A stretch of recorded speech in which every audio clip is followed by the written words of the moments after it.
Cuentos de cuarentena.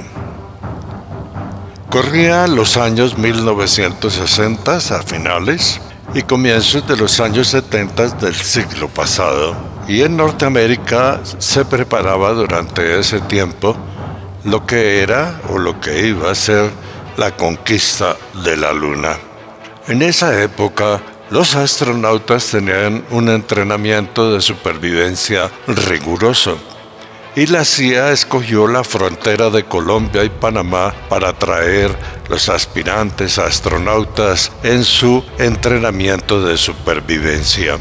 Entre los astronautas escogidos o aspirantes venía John Glenn y venía otro llamado Neil Armstrong, profesionales norteamericanos que aspiraban a llegar a ser los primeros en la conquista del espacio y de la Luna. Ellos, se dice, y esto fue noticia, estuvieron aquí en Colombia y Panamá en la frontera aprendiendo. El cuento, el mito o el chisme colombiano dice que John Glenn y Neil Armstrong estuvieron también en la serranía de la Macarena, en Colombia, al borde de los llanos orientales. Una serranía que se levanta o se yergue sobre la planicie, y hay quienes dicen que tiene forma de una mujer acostada, por eso la llaman la madre naturaleza, la madre Macarena.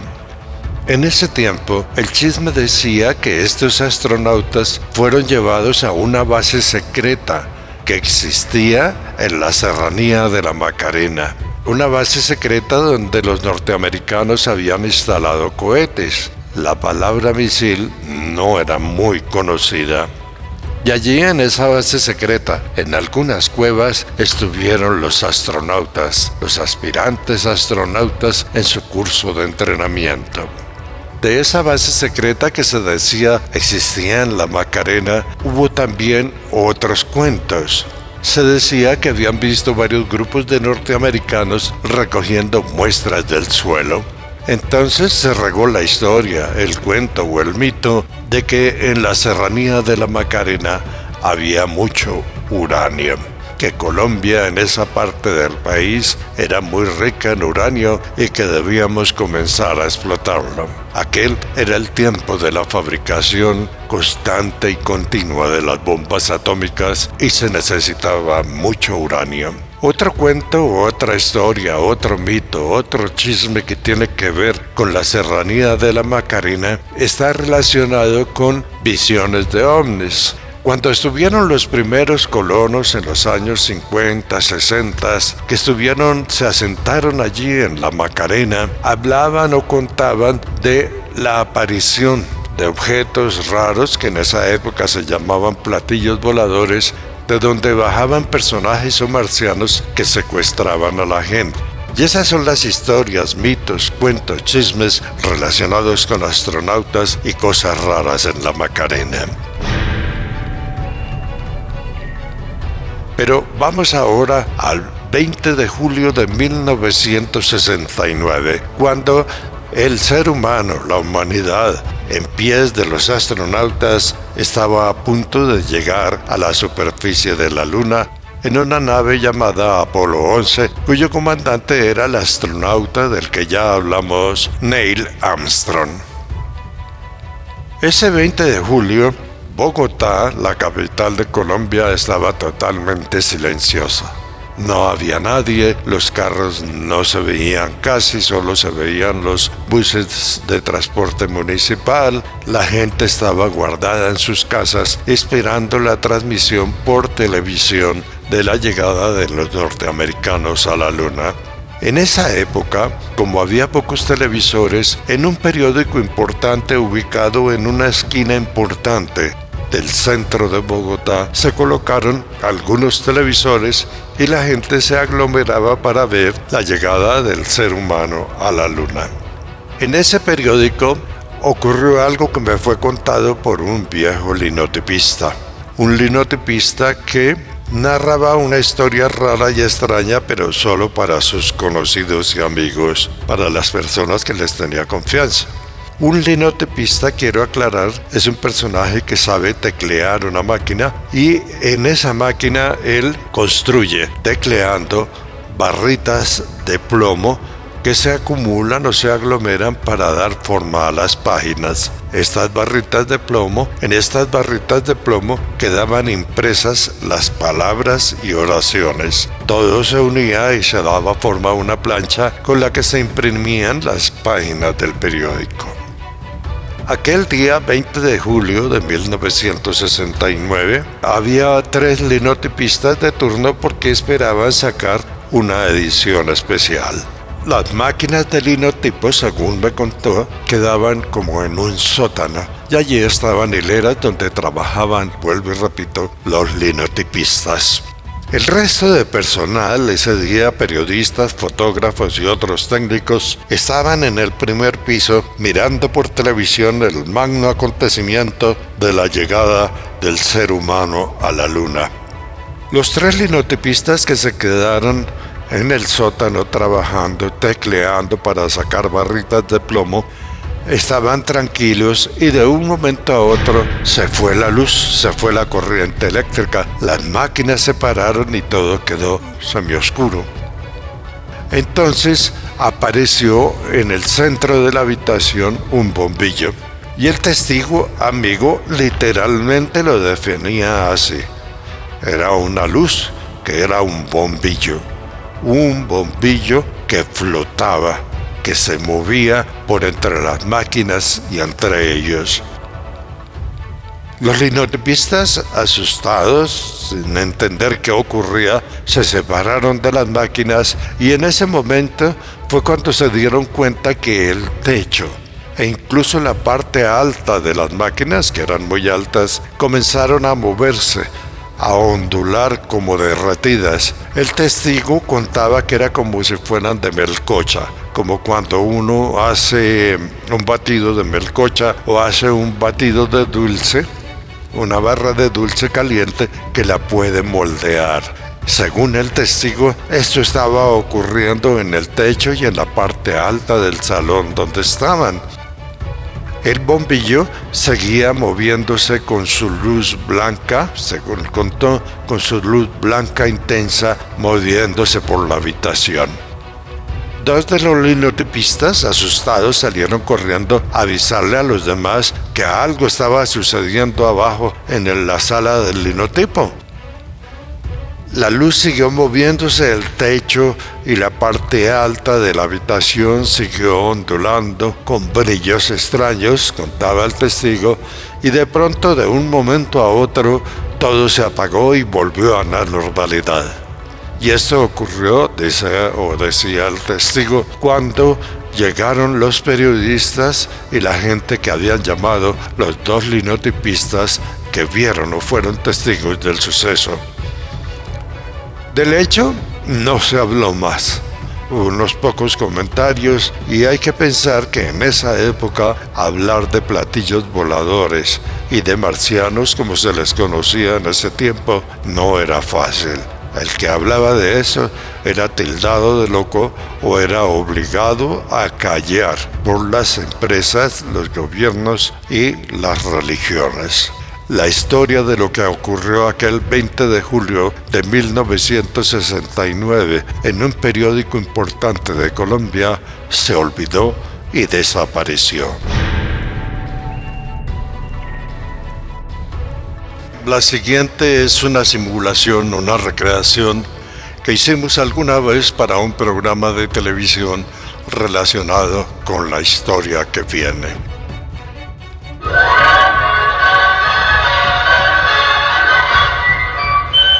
Esta es Sutatensa Bogotá, HJCY, emisora matriz de la cadena Sutatensa de Colombia, afiliada a Asomedio. Ha habido una noticia bastante inquietante alrededor de los astronautas en la Luna. Apolo 13 se dice, no está confirmado por el momento, pero se dice que explotó cuando se encontraba detrás del satélite y que los astronautas, ninguno está vivo. Estamos tratando de comunicarnos con la NASA en Miami para averiguar, pero las conexiones telefónicas son muy difíciles.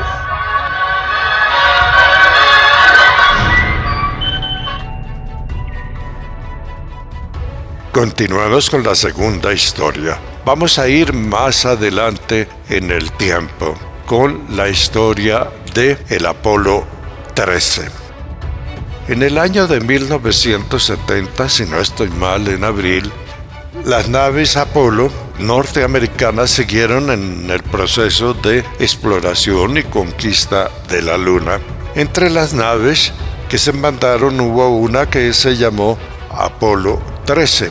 Esa nave Apolo 13 tiene muchos mitos, muchas historias, porque se lanzó a la Luna de un día 11, si no estoy mal, porque el accidente ocurrió también en una cifra con unos, entonces se decía que era una maldición. Se cuenta también que en la NASA estuvieron a punto de cambiar el nombre de Apolo 13 por Apolo 14, saltándose el 13.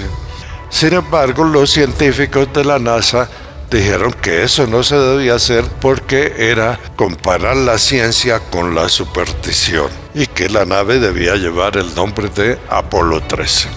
Un día, durante esa exploración del Apolo 13, ocurrió un accidente cuando ya estaban a punto de aterrizar en la Luna. Explotó uno de los tanques de combustible o de oxígeno, no estoy muy seguro, de la nave, y entonces vino una tragedia y una emergencia terrible. De esa emergencia surgió una frase que es conocida hoy en el mundo porque fue muy famosa y se plasmó en varias películas. Esa frase dice: Houston, tenemos un problema.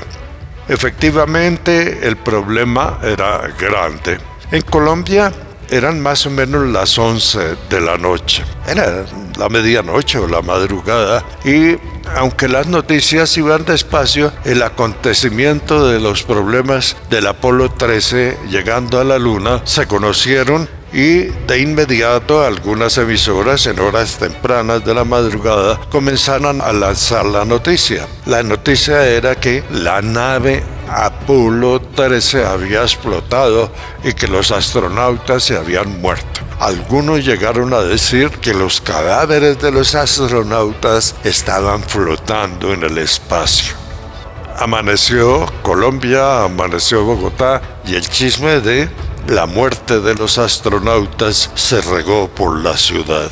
Se contaba en esos días por parte de algunos periodistas amigos y ya viejos que a la embajada norteamericana que quedaba en el centro de la ciudad llegaron muchas personas para darle al señor embajador de los Estados Unidos su sentido pésame por la tragedia. En ese momento, la Cancillería de Colombia, junto con el cardenal o el arzobispo primado de Bogotá, organizaron un Te Deum para la memoria y el alma de los 3 astronautas cuyos cadáveres flotaban en el espacio. Ese día debían asistir al Te Deum el presidente, los ministros, figuras importantes, y el invitado principal era el señor embajador de los Estados Unidos. Lo que voy a contar es chisme también, cuento de un periodista amigo que estuvo en la escena, periodista ya retirado. Él decía que llegaron los ministros, llegaron los expresidentes que no faltaban a ninguna reunión, y llegaron también el presidente del Senado, los principales de la justicia y el presidente Carlos Lleras Restrepo, un presidente que fue conocido en el país porque era muy rígido, de muy mal carácter, y fue la persona, tiempo después, que mandó a dormir a toda Colombia una noche de elecciones. Pues bien, llegaron todos estos personajes súper importantísimos. Ahí se sentaron, había musiquita de órgano de la iglesia, estaba el cardenal que iba a oficiar el Te Deum, y el presidente junto con toda su corte se sentaron a esperar que llegara el excelentísimo señor embajador de los Estados Unidos. Esperaron y esperaron, y el presidente, ya impaciente, llamó al edecán. Le dijo: oiga, ¿qué pasa? ¿Por qué no arranca esta cosa? Yo tengo oficio, tengo cosas que hacer para ponerme a esperar aquí en la iglesia. El edecán le dijo: señor presidente, es que el embajador no ha llegado. ¿Cómo así que no ha llegado? vaya averigua a ver qué es lo que pasa. El edecán se fue a averiguar, estuvo sondeando aquí y allá. No había teléfonos celulares y todo era de voz a voz. Y entonces regresó donde el presidente. El presidente le dijo, bueno, ¿qué hubo? ¿Qué pasa? ¿Arrancamos o no arrancamos? El edecán le dijo, qué pena, señor presidente, no va a haber Te Deum. ¿Cómo así que no va a haber Te Deum? ¿Para qué vinimos? ¿Para qué me llamaron? ¿Para qué me hicieron venir? Señor presidente, qué pena. Lo que pasa es que los astronautas están vivos. Los que escucharon quedaron en silencio. Con ese presidente tan bravo se podía esperar cualquier reacción. Sin embargo, aquel día, Carlos Lleras Restrepo, el más bravo y rígido de todos los presidentes, soltó una tremenda carcajada que resonó en la catedral.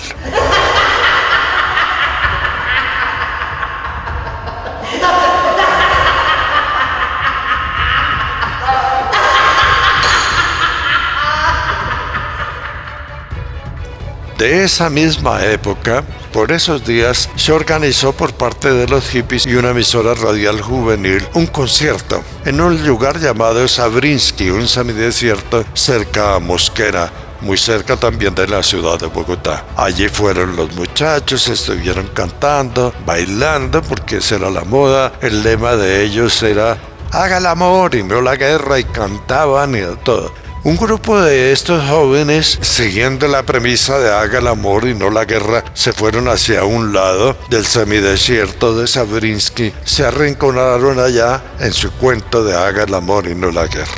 Al rato, mientras el concierto avanzaba, los muchachos salieron gritando espavoridos, dando alaridos. El demonio, el coco, se nos apareció el coco, es el demonio. Y se formó una especie de pánico colectivo y todo el mundo salió corriendo. Se rompieron algunos instrumentos. El equipo de sonido pequeño que habían llevado también fue roto junto con los cables y el concierto se disolvió. Todo por culpa del coco. En esos días se conoció también que todo había sido una broma de los hippies, con su historia o su cuento de haga el amor y no la guerra. Cuentos, historias, anécdotas, chismes, mitos, leyendas alrededor de una época que involucró la llegada del hombre a la luna, la conquista del espacio y los hippies en nuestro país. Cuentos de la noche, cuentos de cuarentena. Mañana seguiremos con otra historia. Estuvo con ustedes Roberto Tovar Gaitán. Y por favor, si nos quieren ayudar, suscríbanse a nuestro canal. Muy gentiles, de verdad. Gracias.